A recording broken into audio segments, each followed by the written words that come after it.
You also have a pretty unique first international experience trip when you went to England. Something happened to you. I want you to share that story of what happened to you when you went to London. And so I went backpacking on for about a 6-month trip with a buddy, and to understand architecture around the world, because I had a very kind of centric view of architecture and not really admiring traditional architecture. So basically, $15 a day and a backpack and a tent, and we're on the tube in London and meet a group of guys, and next thing you know, of course, what the first thing you do in London, go to the pub. As you do. And sure enough, we just keep meeting guys, and they are American, just so welcome and inviting. And this guy says, well, you're in town, you're in London, I can't go, but I have this invitation for a reception for the Queen. And maybe you guys would get a kick at it. We're like, we don't really care that much about the Queen, but is there going to be food? Because that really was it. But then we blew our whole week's budget because we had to rent tuxes. So there we are, going through all the formalities. The Queen's coming in the carriage and the receiving line, and we didn't really care for that. But man, the buffet was pretty good. Shrimp in the tuxedos. That was not the meeting the Queen, was really ancillary to the opportunity for what we consider free food. All right, so you got to meet the Queen and got some good free food. Yeah. Which is a pretty good trip as is. Well, that's it. Again, pretty awesome first kind of international experience. But I want to talk about is the resort that you work on in Beckway. And the reason I want to talk about this for a number of reasons. One is that it's a great international project. But the thing I really love about this is how it came together. And I put up this picture of you guys sailing because how it actually started with this whole thing of how you met your clients and how you and your wife sailed to meet them from where they were. I want to just start you telling us a little bit about that, and then I want to just kind of get into that. So tell us about this project in Beckway first. I mean, the world is getting smaller and smaller with the internet, and I was approached through an email inquiry from clients that live in London, and they found a piece of property on this island of Beckway, which is down in, really off the coast of Venezuela, north of Grenada, in St. Vincent and the Grenadines, which I didn't really know about. I had to look it up on a map. We used to have those globes. Globes, the big things, right? Yeah, spin them around. So my wife Laura over here and I were to meet them, and it's my clients were in Antigua, so they sailed down to Antigua, which is about a week sail, and we flew to Grenada and chartered a boat. We had sailed when we were kids, but we met actually in learning about sailing and chartering. So it was a great opportunity. I mean, this just kind of happened. So we chartered a 55-foot boat, which was much bigger than anything we had ever chartered. So we really went outside of our comfort zone, went adrift, in the middle of the night in a squall, almost, ran aground, and, these kinds of amazing experiences. But we met them after they were bonding experiences, and then we just met our clients, via radio on their boat, and and now we're building this project there. Okay, so I do love that you guys actually met in a sailing class, and so you go down and you come to this boat and you go meet your clients. And this property has a lot of international elements to the property itself. The structures were also created in a way to help with the rain, right? Yeah, there's no water. There's not really an energy source, so everything has to be sustainable. And what you learn about islands, and I've worked on in a little island in the Marshall Islands, is you'd ask about sustainability. I mean, we're on this kind of spaceship when you really think about it. When you travel or when you're on an island, you're really aware of what we take, make, and waste, right? And it's like, oh, well, where does the garbage go? Well, it's not out of sight, it's not out of mind. It has effects. The systems are very apparent, and the consequences of your actions are made very obvious. So, we have to make and collect our own water basically on this island. But of course, most people just they import water. I mean, they're bringing water in giant sacks from South America and trying to bring them and losing all the water on the way, and these desperate attempts, not necessarily working with what these islands have, and they're still fairly primitive in terms of the technology. In an island like this, you have to bring everything in too. Everything. Well, you realize that everything comes to the island from somewhere. Right. So my first approach, of course, would be let's do with what we can with what's there on the island. But you realize everything's imported anywhere from somewhere. So from that side, and I know you started talking to me about, you've got the pier in Borneo. You got other elements in Indonesia. So this was turning into a huge international destination project for what this was. Yeah, I mean, sustainably, it'd be better if you could, grow everything right there on the site and use all the resources as close as possible. But again, when there are no resources and they're already imported, then it makes sense to cast a wider net. And we bought an old pier in Borneo at Ironwood that was all reclaimed, and how we repurposed that. We extruded all the aluminum sections of recycled aluminum in Surabaya, Indonesia, and assembled everything in Bandung, and did a lot of the design in Bali, and then everything's flat packed. All the roofs are tents, basically like sails, and they're all designed to collect all the water. So it's a kit of parts that can pack very efficiently because you're not moving big structures. And so yes, there's some embodied energy in the transport of these things, but less really because of the efficiency of them and how little structure there really is because it's super lightweight. Do you have one of those travel with meaning moments, that thing that, whether it's work or even just as an individual backpacking or any time in your life, that's really, really stuck with you, or a person that you met? Yeah, I went about 3 days across the Serengeti to meet the Hodza with an anthropologist, and the Hodza is one of the really only intact hunter-gatherer tribes, and they are literally bows and arrows and living, without any kind of, they've never even really seen any sight except for this anthropologist. So the most shocking thing, first of all, is you would expect them to not be clothed, but they're mainly, the men are wearing T-shirts, but they're wearing like American T-shirts, that they've gotten, that it's like, hey, I'm with stupid.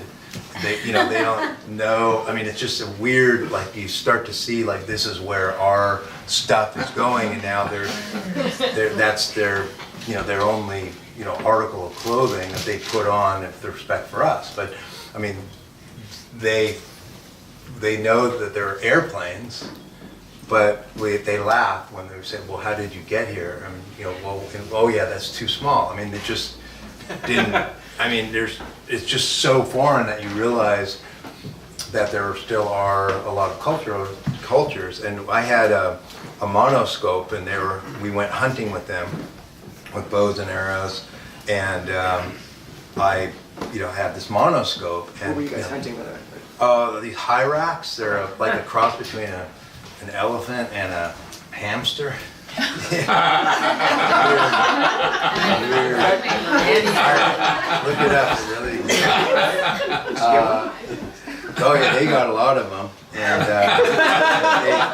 they just skewered it and built a fire, and just, I mean, then you like, part of me is like, is this like a tourist thing? Like, are we really this primitive? But when they got that hyrax and skewered it and fought and ran in and grabbed it, and then you're like, this is not, this is real. This is happening. I mean, they are hungry, and but this idea that I had this instrument that could magnify their view, that could help with hunting, but then being confronted myself with like, I said, well, here, look, and they were looking through it and passing it around, and then one of the guys told our anthropologist translator here, this is like kind of evil because one, it's going to break, and two, we're going to fight over it because only one person is going to have it at a time, and that's going to be very disruptive. So that was pretty powerful that they saw that. Why do I need this? I have my eyes. Everybody has eyes. We're all equal. It's not going to create conflict. So they saw it more as like an evil tool in some level. Yeah, I mean, well, they just saw that that's going to be problematic, and to see that through was pretty amazing. Interesting. I want to switch because I want to talk about Skywards and Skywater. You know what? I'm going to play this video for you because I'm not going to do it justice explaining it. We're going to watch this quick little video.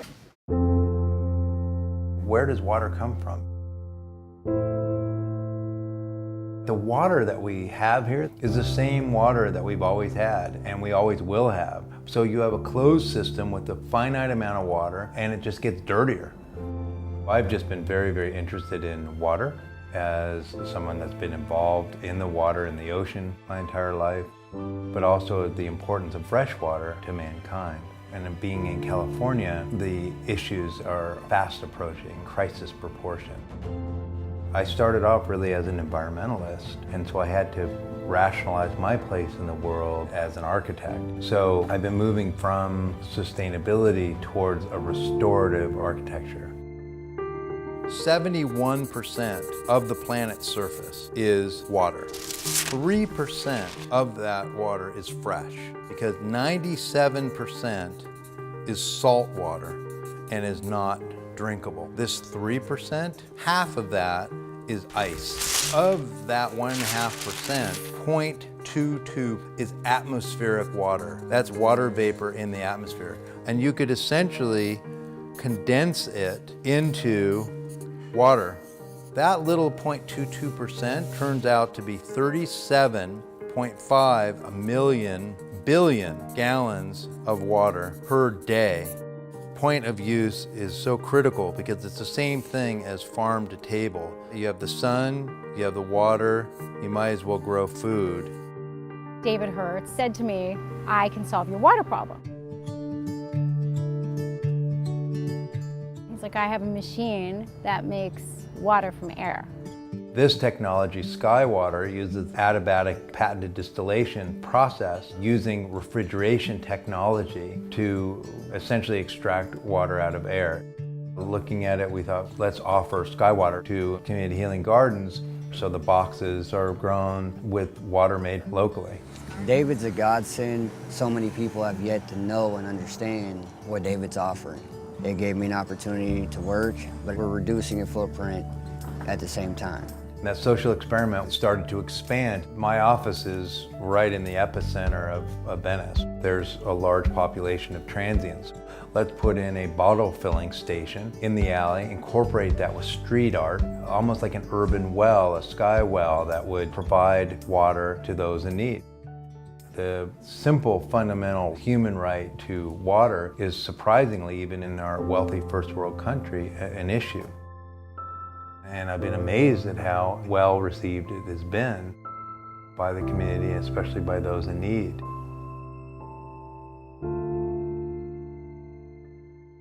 Again, as a way to introduce this conversation, because I think it's such a remarkable technology and thing, especially what's going on here in California with our drought and water issues around the world. I want to bring this up because I know, we've spoken about this. You've been working with the Ricky Martin Foundation to get some of these units to Puerto Rico. Is that happening? What's the status of that? It's in process. Yeah, we're working with them on 8 300-gallon a day machines.